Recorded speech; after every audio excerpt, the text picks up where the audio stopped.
Well, to begin, why don't you give us an intro of what you were doing previously, what you're doing now, what you're focusing on?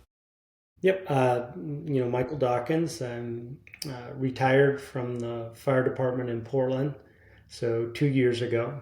So now I'm doing the full time real estate, and I've been doing that for about 10 years. But now I can put all my efforts into my projects and not have a W 2. So I'm very blessed to have that flexibility. Um, yeah, just working now doing land entitlement development and some commercial projects. So that's Oh, what we're I'm. definitely going to dig into some of those. Actually, you know what? Let's keep it interesting. Let's dig into the real estate stuff first. The land entitlement, the whole nine. Give us an overview of what that looks like currently. So land entitlement, it's a tough one for me. It's you have the political aspects of it, and right now we have a project. It's it's 20 acres. It's being designated for annexation, but political forces are saying no. Environmental. We don't want to sprawl even a major interstate. So it's a lot of lobbying behind the scenes. It's a lot of I'm in Washington State. I kind of gleaned over that. So it's tricky. So it's patience. It's high risk, high reward. But if you buy right, you'll be all right. So that's one project trying to get it from agricultural land. Like in Washington State, you have to de-designate ag land, which means you have to prove that it's not ag land, even if you don't have water, even if you can't do a crop, even if you can't raise anything. So that's one of my projects right now. That's kind of forefront is we're in the middle of that 20-year comp plan that is trying to get this annexed and zoning changed. So obviously, when you choose the land in and of itself, it has to be located well in a location where you can actually sell it to a developer or you develop it yourself for the next big thing, right? Whether it be a single family subdivision neighborhood or a strip center or mixed use, live, work, and play, correct? Right. 100%. So when you start to go through the entitlement process, obviously, like you mentioned, you need a lot of patience to get this thing done because you're dealing with the city or in the county, and there's a lot of paperwork involved, a lot of red tape. Aside from the all the red tape and the patience that you have there, else is the biggest challenge that you're facing to get this, you know, whether it be from changing it from ag land to be zoned different or just getting some of the utilities to the land. Yes. To All answer of that. it, right? Everything. So what's in front of me right now was early part was is beginning the lobbying process and says that we would like to be included into your urban growth boundary into a local town and get pulled in. And then you have to kind of paint the vision of what that would look like. And so as I said, this is Interstate 5 north south, from Canada to Mexico on the west coast. It's 2 minutes off of that. You can see pretty much the interstate. And so that location is advantageous. I bought this off market 2 years ago. So it's one of those, it took me 2 years to get it. And I was able to buy it at a price point where worst case scenarios, I can sell it to somebody to build a, McMansion on it. It's view property. It's nice. But ideally, it's like you have to paint that picture is saying, well, how's it going to serve the local communities? How's it going to and simultaneously you have to do all the background stuff to also paint that picture to the municipalities, to the politicians in particular, and then be prepared to fight the environmental groups that are going to sue no matter what, because they figuratively have a gun to the head of everybody over here threatening to sue for any changes. It's blackberries in hayfields. So, but that's what they want it to stay, and it's So that nuisance. it's a multi-year project for Yes, one. For correct. two, you got pissed off people wanting to keep it how it is. So essentially, you really have the whole world against you. Not necessarily the whole world, but pretty much this whole neighborhood, this whole area, just thinking that you're the bad guy.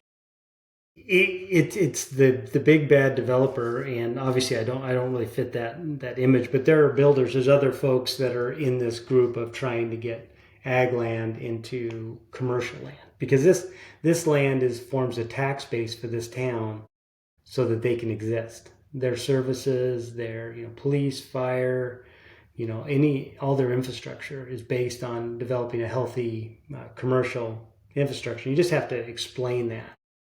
But there's always going to be the groups as NIMBYs, not in my backyard kind of thing. Although um, it's interesting. There's a whole group of people that you have to kind of work together as you compile your resources through either through legal means and relationships to that you build to get across the finish line.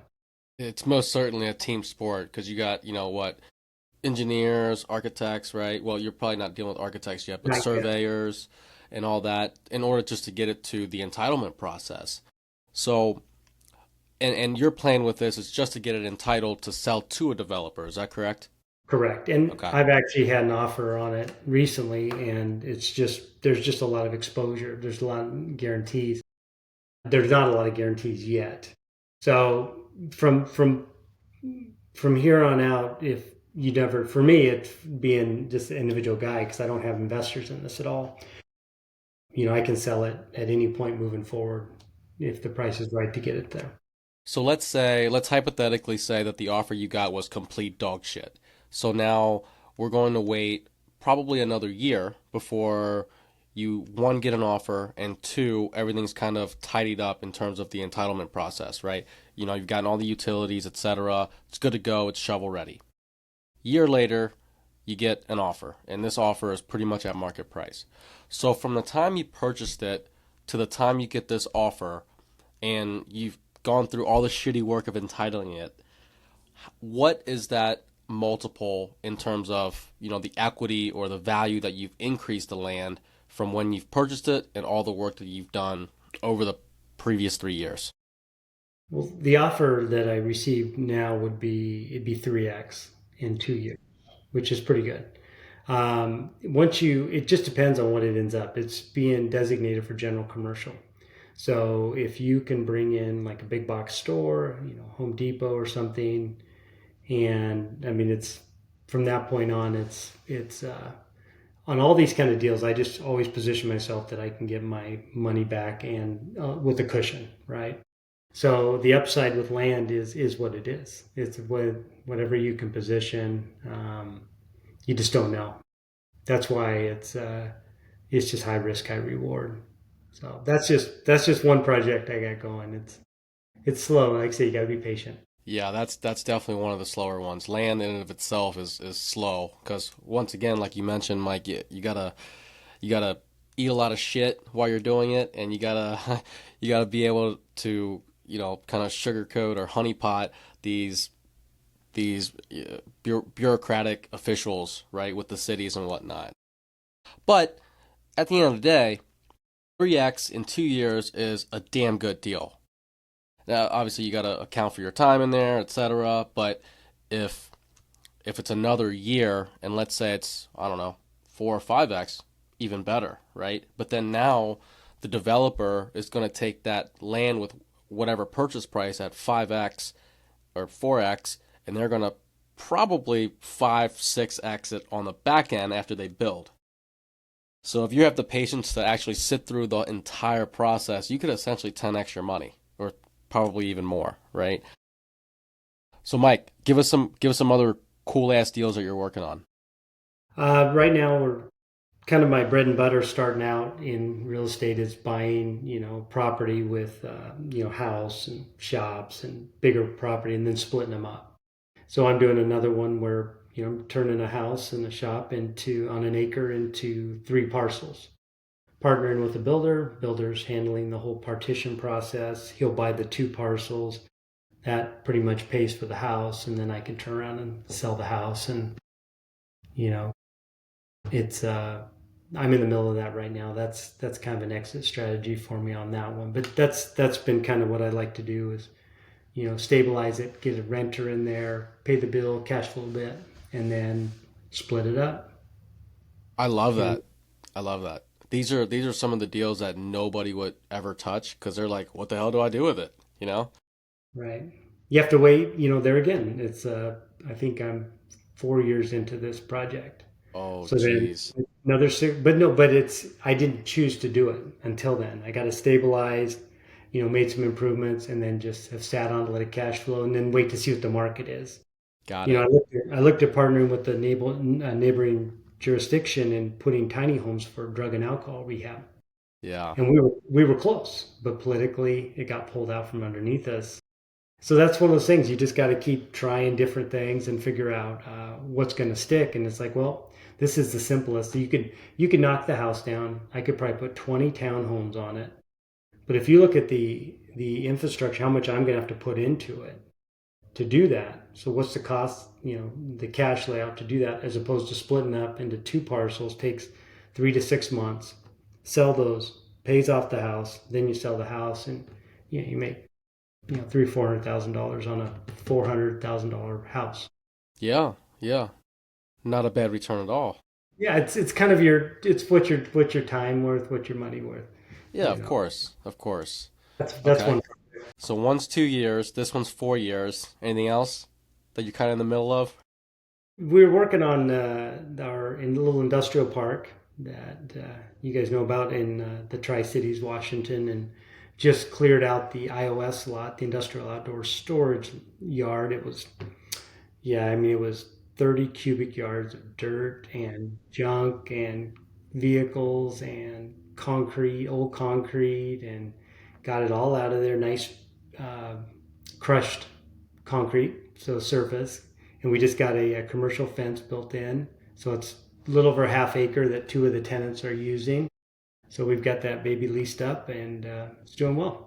Love that. Love that. How long did it get it did it take you to get it leased up? Didn't. It was so fast. It was quick. It was That's literally awesome. somebody knew someone, and we have a broker over there who's helping us virtually for free because he knows, in 3 to 4 we're going to put it on the market, turn it, and he can get the listing.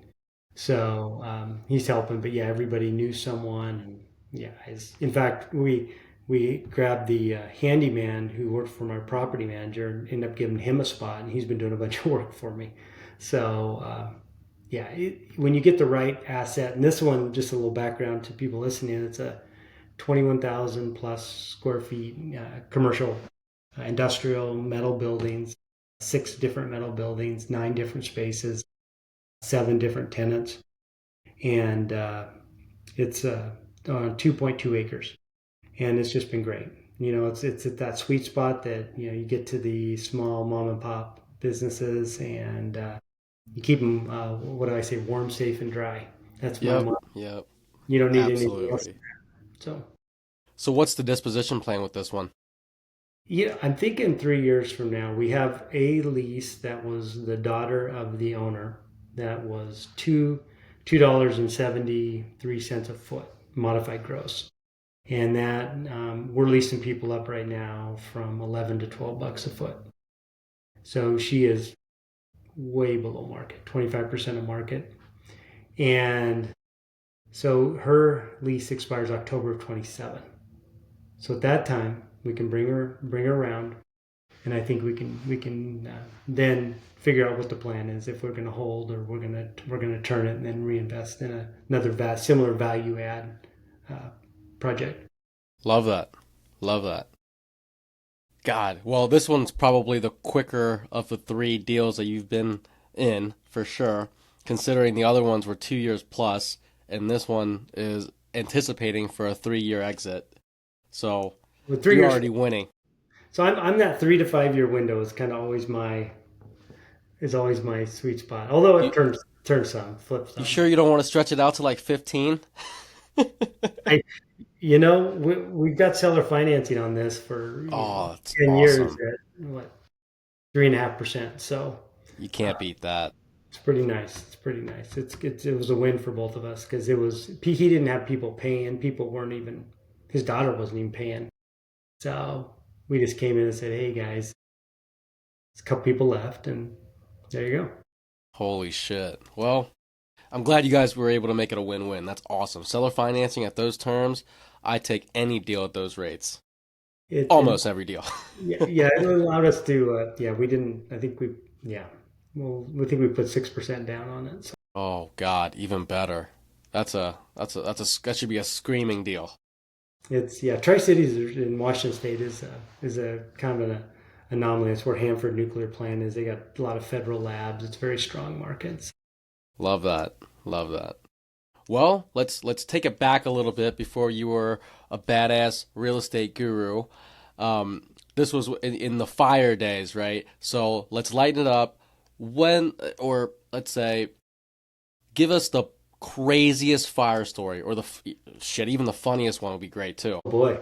Um, we had a gentleman who, I'll go with a medical one, just a funny medical one. There's a lot of tragedy, of course. We'll go with fun, funny. So we got a guy on Interstate 5. Interstate 5 is, like I said, a major corridor, right? He was heading into Washington right for the bridge, and he crashed his scooter. This gentleman was in his 70s.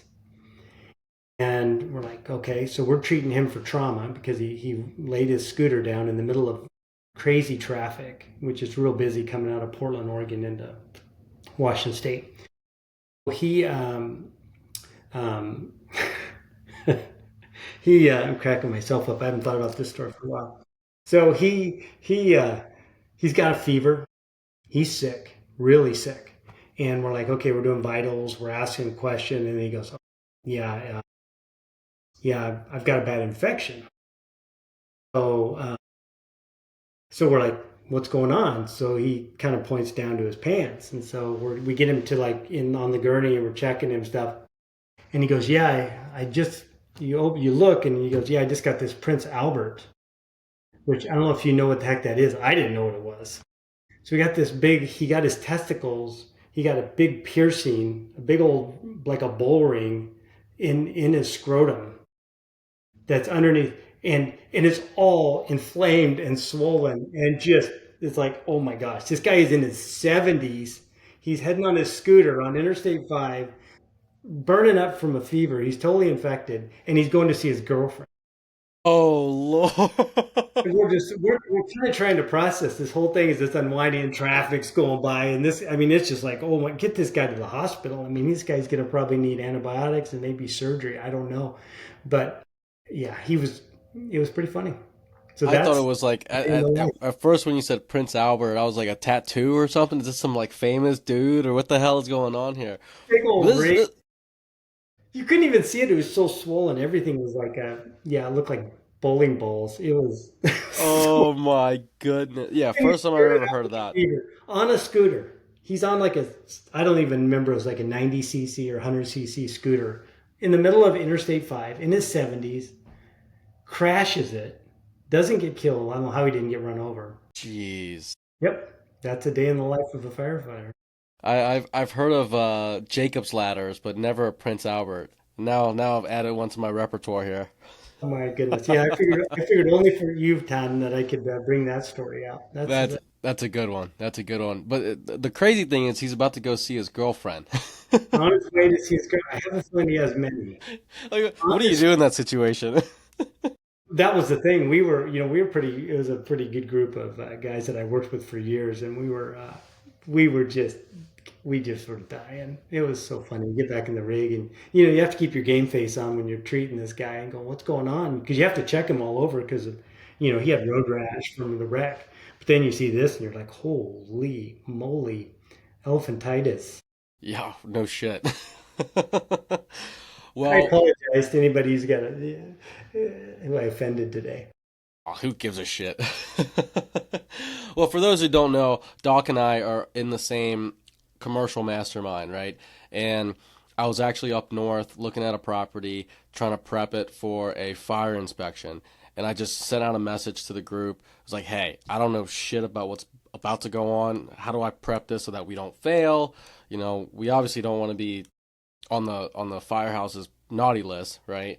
So Doc answered, and he was walking me through all this shit, and like I'm taking notes on my phone while we're on the phone talking, and so my point is, I didn't know what the hell was going on. All I knew were fire extinguishers, Little did I know there's a whole myriad of other shit when it comes to fire inspections, right? So the point for the rest of this episode is for everyone to learn from my mistakes, not have to phone a friend in need, and kind of get the gist of what goes on like during a fire inspection. So Doc, you know, I guess to start out with, prior to a fire inspection or during a fire inspection, what what are the most common fire code violations that you see, and what should landlords and property owners and even tenants, what should they be on the lookout for or expect during something like this? Yeah. So yeah, I don't think I neglected to say I retired out of the fire marshal's office. So I was a senior inspector, which is kind of like it's captain's ranks. Um, give some background. Number one thing is make sure that we can find you. So make sure you have good addressing. Make it idiot proof, big. So if you do have an emergency at your facility, you have 123 Main Street, clearly 123 numbers on it that people can see it. Usually when I would start an inspection, you start from the front, and I used to go all the way through the building and out the back. But there's the number one thing is life safety, which is pretty obvious, but make sure that everybody can get out of your buildings.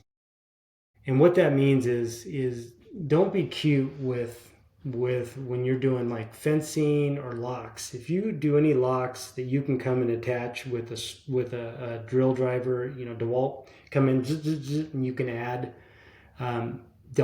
Don't add anything like that. Don't add any slide bolts, that go, because people can put padlocks on them. Don't put any kind of a lock that requires a lock to lock it from the inside. So if you're looking, I don't care about anybody getting in. I mean, you can make it as bulletproof as you want, but getting out needs to work 24/7. You cannot lock somebody inside. So always make sure that when you're standing on the inside of your building looking at the door to go out, you can go out at any time.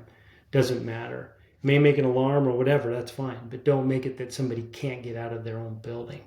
And I found a lot of that because people are so worried about security, they're thinking of people not getting in, but what they're not realizing is they're preventing their tenants, employees, whatever, from getting out. But worse, if they set something up and a firefighter's in there and they get in trouble and they can't get out of that building because of something you set, there's a tremendous amount of liability with that.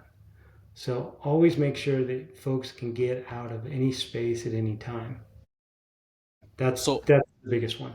on the liability perspective there, does insurance cover something like that, or are you royally fucked? I think you're criminally liable Shit, okay. because and I'm not, even though I had the authority, I wasn't a well we had fire investigators who were also sworn police officers. So, but there's just, even if you're not criminally liable, you're civilly liable. Somebody's, because you can't, it's hard to defend. Like, Sure. Yeah. Mr. Dawkins, why did you put that lock on there? Did Well, you, what do you say, right? yeah, So I there was, have no there idea. was a lot of that. And guys would look at me and be like, oh, gee, Christmas, I never even thought of it. Because you're not thinking about, especially you're not thinking about first responders coming in and Sure. getting in Yeah. trouble. That's probably one of the last things you're thinking about. Right, because guys get deep into the building, whether they should be there or not, and they're smoked out. Because one thing, like, contrary to Chicago fire, when you go into fire, it's black. I mean, it's dark. You Yeah. cannot see squat. I mean, the smoke is so nasty, and it's down to the ground. So any working fire, you're not going to be able to see. So to get out, to find a door, and then to have a door that you can't navigate because it's been monkeyed with, yeah, you're in deep doo doo. Hmm. Okay. Yeah, don't do it. And obviously within the interior, right? So for me, at first I only noticed like the fire extinguishers, and then now you got lights, you got exit lights, um, a lot of signage, right? So during a fire inspection, obviously a fire inspector is going to come in. They're going to make sure that you have an appropriate amount of fire extinguishers, that they obviously probably still work, that your lights work. What else am I missing here? So those are great things. Those are important. But I'm trying to think of, because there's the business owners are responsible for a certain those things. The business owner is responsible to maintain their space. A lot of time, the building owner is going to be responsible for the fire systems, and what that is, your fire system is going to be your sprinkler and your alarm system. So those are kind of. Do you want me to touch on those a little bit? Yeah, absolutely. So the the alarm system is going to be a notification. You're either going to be a smoke or heat detectors, most likely, and those are going to be throughout the building. Those are going to be designed by a fire engineer. Those will be installed. That's going to be either smoke is going to send it off, or if there's going to be a certain temperature. And then your sprinkler, if you do have a sprinkler system, is going to be there for the most part. They're little glass bulbs that are in it in the sprinkler head. They have liquid in them. You can look at them, and they're all different depending on temperature. So it depends on if you're in an office versus an industrial manufacturing. You're going to want or higher heat, right? So once those little bulbs get heated, the liquid boils, expands, and pops it. It breaks, the glass breaks, which then that essentially was a plug, and then your sprinkler is going to then vent any, evacuate any air in there, and then the water is going to come. So it'll come at that sprinkler head. So contrary to like a deluge system where everything goes all at once, like in the movies, it's going to be contained to that spot where it gets heated up and that head breaks. So the number one thing I'd say about that is make sure that your fire systems are maintained annually, which means you have somebody who puts a tag on there and says, yep, we inspected this, it's good to go. And you have somebody that you can trust that is on speed dial if there's any issues with it, if it's beeping, if it's not communicating, because both those systems will communicate with 911. They'll call with usually a cellular dialer now, and we'll say, hey, we've got water flowing or whatever, and then they dispatch the fire department, and then we come. So those are the most important, the fire systems, because those are what are going to protect your building life safety. And your depends on your lease or who the ownership structure, who's going to be responsible. But you're right, you have extinguishers, 75 feet of travel from wherever you're at. Make sure those are maintained, and just make them idiot proof. Put them on paths of travel. I like them near doors because people can make a decision. They can go to the door, they can grab that extinguisher, go back and deal with it, or they can just leave. You never want to put an extinguisher deeper into a building where somebody goes and then gets in trouble, because there's cases of that where people go in to get the extinguisher, get overcome by smoke, and that smoke will put you down like that. And then you're right, exit signs have a lot of times have just the light, but they also have a little button on the bottom. You push it, and then the little spotlights will come on, which is supposed to provide at least 2 hours of battery backup during an earthquake or whatever if you lose power, so people can exit the building. And those are little batteries, and you can test them by holding the little button. It's kind of the tip of the iceberg, but you kind of get the idea. So different buildings obviously have different requirements. Now, obviously, I'm talking about retail. I'm talking about office. I'm talking about industrial. Your three main asset classes, right? But outside of even that, there are some spaces that require sprinklers based on its size. And I'm once again, I'm sure it's different with every jurisdiction, but the kind of the situation that I felt in or fell in was that we have a 10,000 square foot space that wasn't sprinklered in the beginning. I think it's like 10,200, and literally 10,000 is the cutoff. And that space was not sprinklered. Little did I know, I thought everything was fine, right? So when a tenant came in to get their CO, that was an issue. The space wasn't sprinklered, and adding a sprinkler system is pretty fucking expensive. I'm sure it's like, I don't know, 50 grand, maybe 100, right? So, we navigated that by essentially cutting the space in half with roll up doors and whatnot. So, I'm not saying that's a hack or whatever, but it worked for us. So, I guess my question is, Doc, is once again, different sizes matter, but from an asset class perspective, whether it be office, industrial, or retail, what are the different stipulations here that we kind of have to go in? Because we also have really old buildings that we've looked at that don't have a sprinkler system, Right. right? They're grandfathered in until you do a tenant, either a tenant improvement or a capex improvement, where I think the one thing you do is you just ask the questions before you get into it. Is this, if we retro, if we change, how do we, are we going to be required to bring it up to this modern day code? Because I'm not even sure what in Washington State right now, what the size is. Because it used to be 10,000 square feet, but I think it's smaller now. And I'm not even, haven't been retired. I'm a little bit out of that world. But an engineer, fire protection engineer on, get them have a relationship with them so you can ask those questions because they're the designers of the system. Biggest thing is comes down to occupancy. Who's in there? How many people are in there? Anything that's going to be a residential, is going to be such a higher level of protection than if you're talking a warehouse. It's because you're trying to, people are sleeping there, right?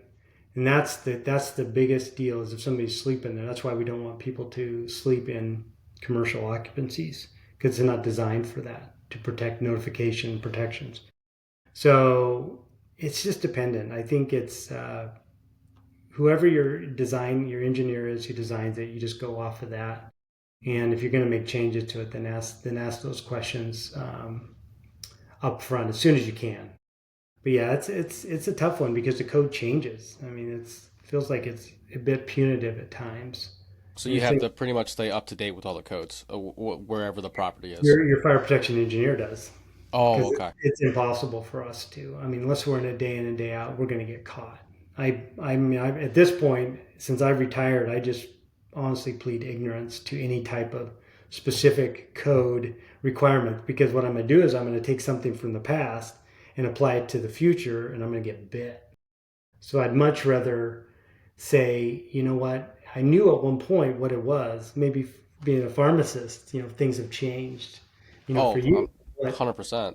exactly. So you kind of what your information is previously is historical data. It doesn't necessarily apply to what's going forward. And you'd better say, is it still this? Yes, it is. Okay, good. But you need to ask. So it's probably, when we're under due diligence, it's probably best to reach out to the fire safety engineer, and kind of get some of these things answered prior to, right? Versus buying the property and then being in the shitter afterwards. If you're not changing anything, you're good to go. Got it. But if you're going to do a major change, one was 10,000, 10 became 10.2. That's just kind of I mean, did you just gain that extra square footage? I mean, it's kind of bonus.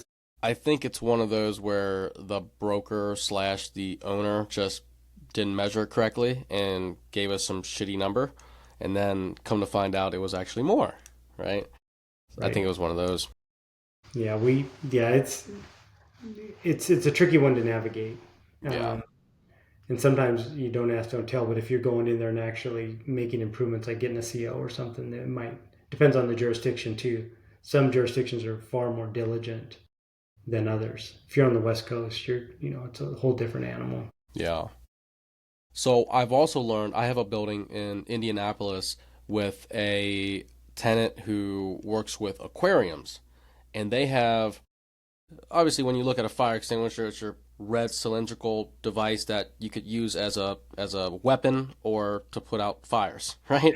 Uh, So and there's a little tag on this little fire extinguisher that tells you when it was last inspected or when it expires, right? But at this building in Indy, there's a fire extinguisher that was blue slash white. I think it was blue. It was like a light blue color, but it was specific for them because the the shit that comes out of the red one would mess up the aquarium and the pets that are and the fish that are breeding in there. But the blue one was another certain type of chemical or certain type of use where it would not harm those animals. So my question, Doc, is: are there different types of fire extinguishers out here, and which one, I guess, works better for whatever situations? Like kind of you're like this one.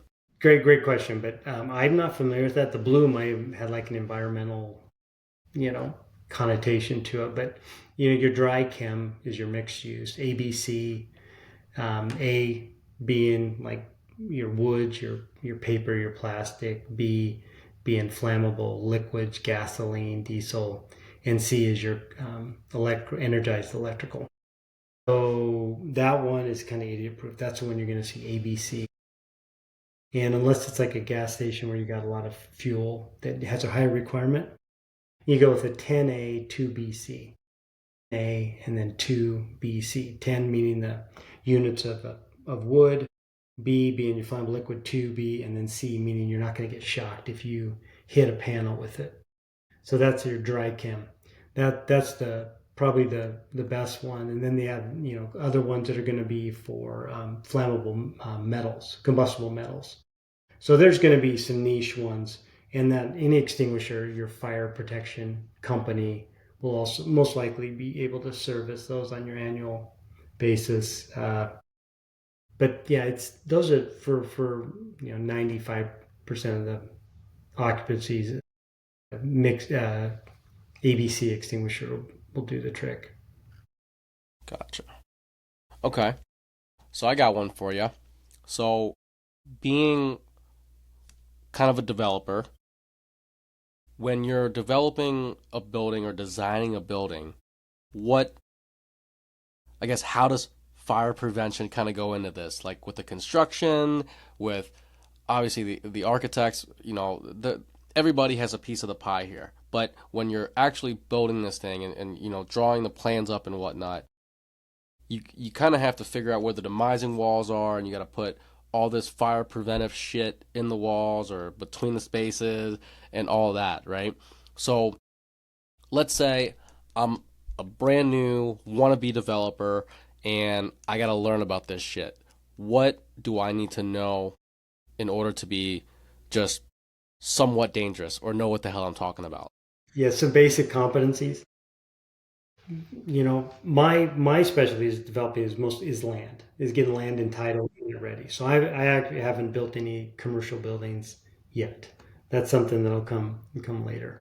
But in terms of like professionally, it's just, the architects are going to work with the fire protection engineer and set your systems up, and then you'll go through the process, just communication with the jurisdiction. They'll approve all your plans and said, yeah, this is where your sprinklers are. There's a difference between a dry and a wet sprinkler. Are you familiar with the differences? Well, one's water and the other one's like some like flame retardant, right?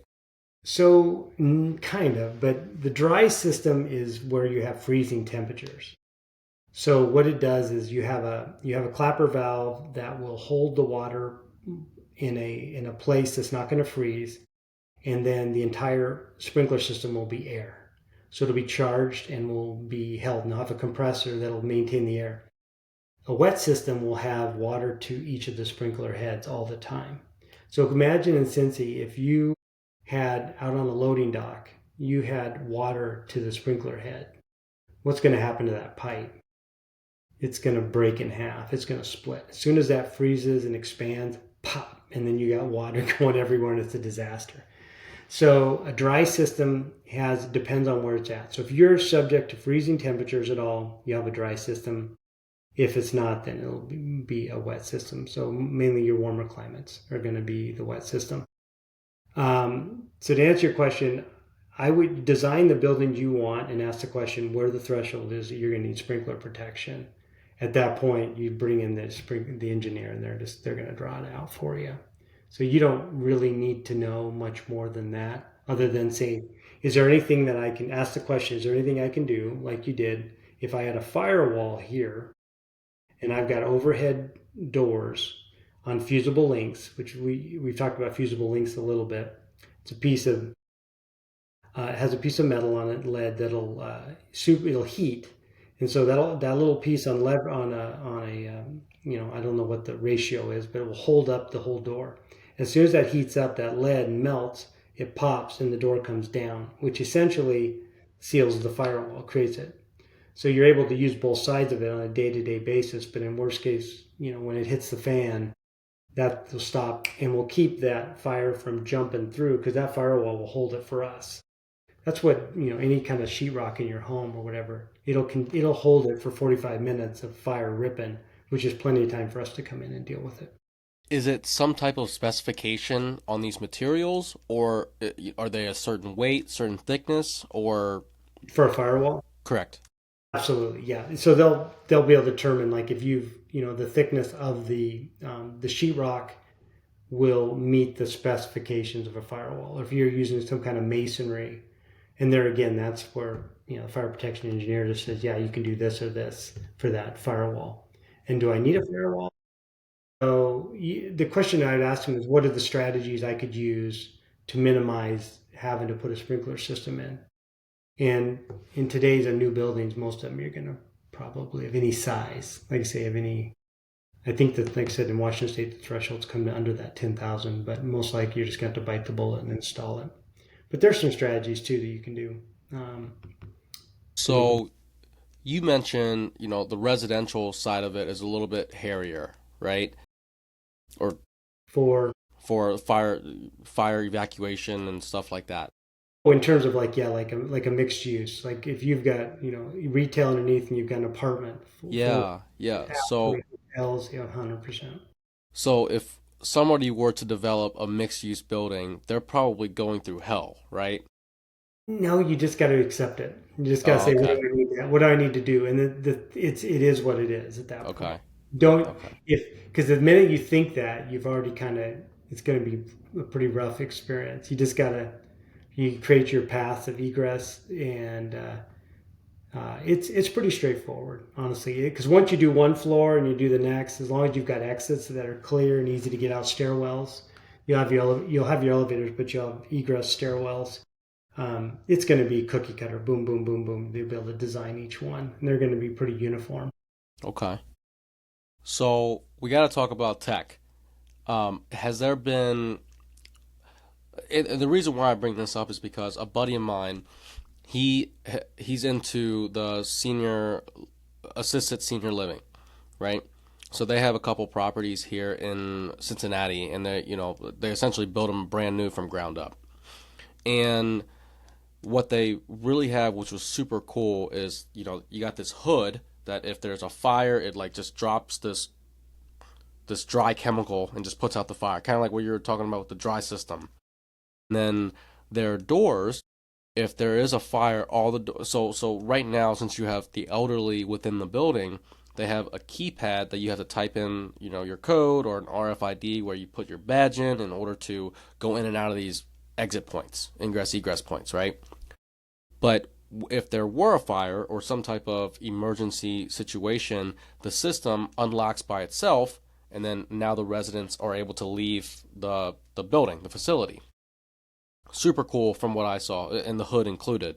So obviously, tech is moving towards a spot where things like this become a lot easier. Fire evacuation, what have you. So when people are building new developments, or even just for an investor or property owner to go into a building like this, what types of new technologies should we be on the lookout for to either implement to make our lives easier, or I don't know, be on the lookout for the future? It's a good question. The hood, the kitchen stuff's pretty cool. I mean, that's going to be in any commercial hood they're going to have, where you have a manual lever to have it's called a fixed system. So it'll drop, poof, it'll on in the kitchen. There'll always be one. You can ask the employees, and nine out of 10 of them won't know where it is, but you can kind of show them, move some stuff around. Um, so that's good, because the grease fires and everything else. And the one thing too, if you do own any kind of a restaurant or whatever, make sure they're cleaning the hoods, because those grease fires are legit. I mean, some of the guys will reach up all the ways they can to their shoulder, and they'll clean it, and everything above that will be left alone. And it just goes like this. It just goes. The grease just closes off, and when that stuff gets going, whoo, yeah, it's a bad scene. It's a bad scene. So make sure those guys they're doing it properly. Have a reputable cleaner. So back to the automatic doors. So like any hotels or anything, you'll see doors in the hallways. They'll be like this, and they'll be open, right? And they're all magnetic. So as soon as the fire alarm goes off, it just goes boom, and it closes. So then what that does, it creates smoke corridors. So any hospital, any kind of a facility, anywhere, hotels, you look and you'll see doors open in the hallways, and realize those are magnet. You can pull them closed, but they will automatically shut. So the whole point is, the biggest danger is smoke. Smoke will kill people way before fire is going to kill them. So that's one. Two, like hotels are going to have to where you can't exit a certain way until if a fire alarm, then all the doors unlock. It facilitates people getting out and it facilitates the fire department getting in. Like key cards for hotels getting in exits and like stairwells. You can't get in unless you have a key card. But the minute that a fire alarm goes off, it'll open up so fire guys can advance with hose lines up stairwells. The one you're talking about, a lot of them is for assisted living, like memory assist, so dementia, Alzheimer's patients. And that's a tricky one. They have to get, we have special inspectors who work specifically for facilities. So they're working with it because it's very technical. So if you're doing that, just make sure, and that's a huge liability, is make sure that anytime you're impeding egress, which you are, because they'll wander off and head down the street, that you're doing it correctly. In terms of new tech, that's I'm not even going to touch that one. That's I'd say keep it as simple as possible because the more advanced it is, the more likely it's going to break. Yeah, So that's I'm kind of the biggest fear, right? You spend all this money on some crazy ass system and then it shits the bed in 2 years or whatever, and then you're out, I don't know, 50, 100 grand. So I didn't know if there was like just a benefit to upgrading to something a little bit cooler or more tech savvy. I don't know.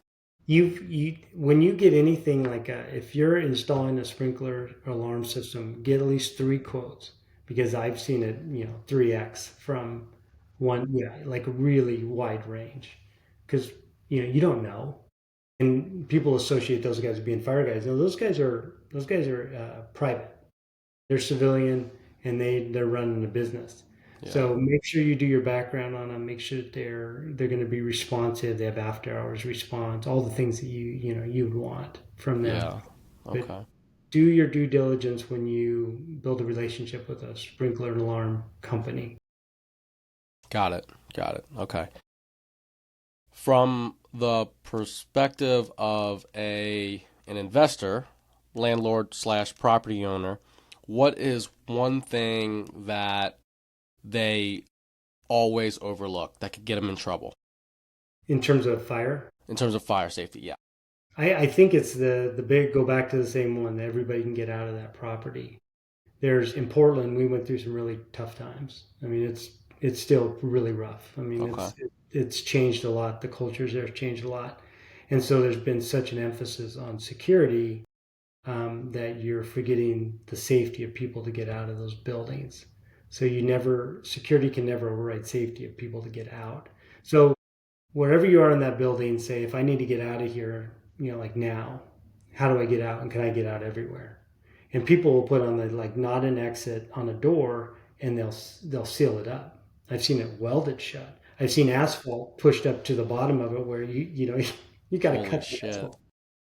It goes on and on and on of stuff that no, I don't want anybody going out that door. Well, ladies and gentlemen, if you have an active shooter, you have anything, or you go out and you come into a little fence, you're in a 5 or 10 foot fishbowl that's completely locked, and it's so that would be the thing is make sure that you can get at least 50 feet away from a structure or get to a path of safety no matter where you're at. That's, I mean, nothing else matters from that. I Yeah. mean, the building's going to do what the building's going to do, but yeah, you don't want to mess with that. That's huge. So, how long do these fire extinguishers last? And I guess two, I'm kind of thinking in the tenant's shoes now. What do you do? Like, I guess you have to put in your lease that they have to maintain, a fire inspection every year or maintain their fire extinguishers every year just to make sure that we're, in compliance with fire safety, right? Well, it should be, yeah, everything in there is their responsibility. So it depends how you build it out. I've never actually stipulated, hey, you have to get a fire inspection annually because in Portland, we'd rotate. You didn't have to do it every year. So it's just too many businesses. But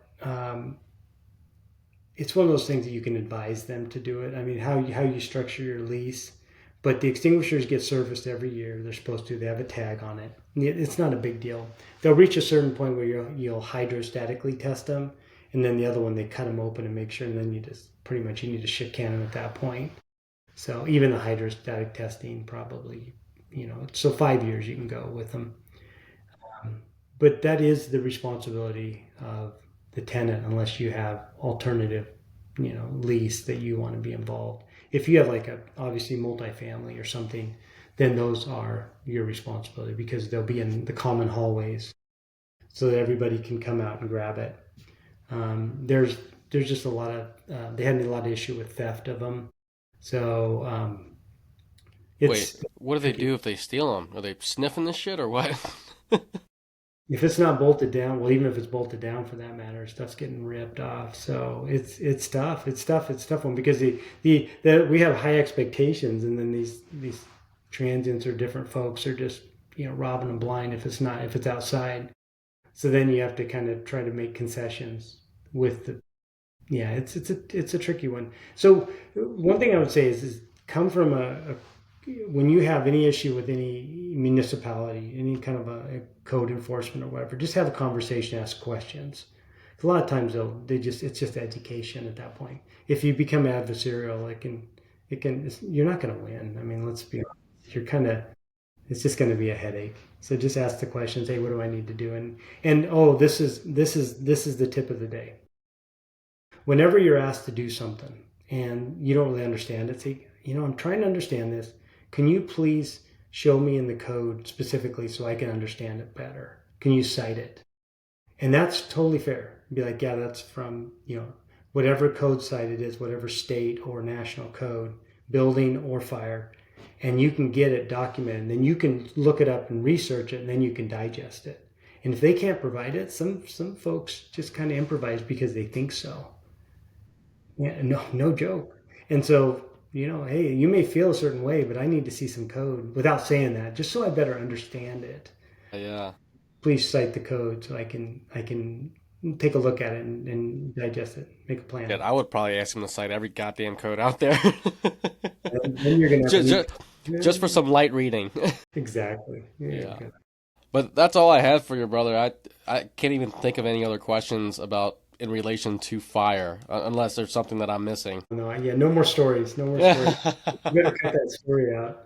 Um, no, it's good. Hey, anybody has any question can call me or email me. I love talking fire safety. It's easy to get your arms around, to think about. Honestly, that's where you're going to be hurt. Is that liability Oh, is your biggest 100%. safety. So, just a couple things. Just say, hey, Michael, is this a good idea? I'd be like, let's talk about it. Let me see some pictures. Yeah, yeah, yeah. I love that. Appreciate your time, brother. All right.